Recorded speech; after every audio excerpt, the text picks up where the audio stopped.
Guyana no es un país que se visita, es un país que se respira. Si cierras los ojos y te sitúas en una calle de Georgetown, al amanecer, el aire no huele a ciudad, huele a una mezcla densa de salitre del Atlántico, azúcar de merara quemada y la humedad antigua de una selva que parece querer tragarse al asfalto cada noche. Para entender a Guyana, no mires el mapa, mira sus manos. Son manos que cuentan historias de 6 mundos distintos. La herencia de los pueblos originarios, la fuerza de África, la persistencia de la India, la huella de Europa y la laboriosidad de China. Aquí el saludo no es un simple buenos días, es un reconocimiento de que, a pesar de las corrientes opuestas, todos navegan el mismo río. ¿A qué sabe su mañana? Sabe a pepper pot, ese guiso ancestral de los pueblos indígenas que puede durar días cocinándose, donde el cazarrep, esa esencia oscura de la yuca, actúa como un guardián del tiempo. En Guyana la gente no tiene prisa porque saben que el río Esequibo siempre llegará al mar, sin importar cuánto intentemos apurarlo. Es la resiliencia líquida, un pueblo que ha aprendido a construir su identidad sobre diques, ganando el espacio a un océano que siempre reclama lo suyo. Hubo un tiempo en que las voces de los dueños originales de esta tierra eran solo un susurro en el viento. Pero en 1957, un hombre decidió que ese susurro debía convertirse en ley. Su nombre era Stephen Campbell. Imaginen a un hombre nacido en la profundidad de la región de Pomerón. Un hombre que creció bajo el dosel de los árboles, vistiendo un traje rígido en los pasillos del poder colonial.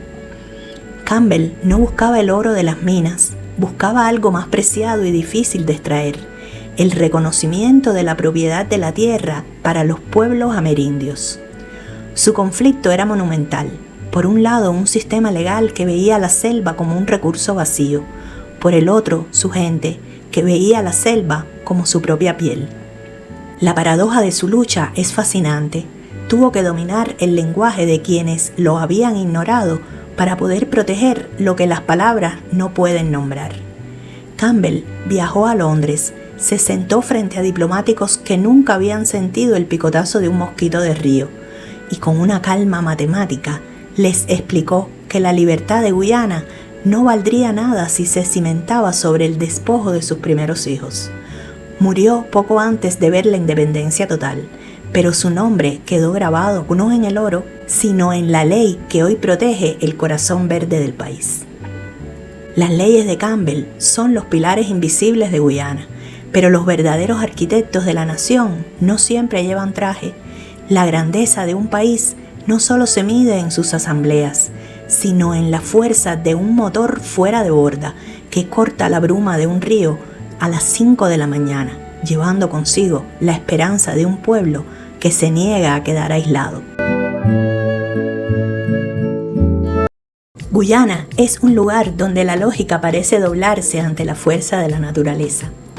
¿Sabían que aquí se encuentra la caída de agua más potente del mundo? Las cataratas Kaieteur no son las más altas ni las más anchas, pero son las que mueven la mayor cantidad de agua en una sola caída vertical. Es como si el cielo se estuviera vaciando constantemente sobre la tierra.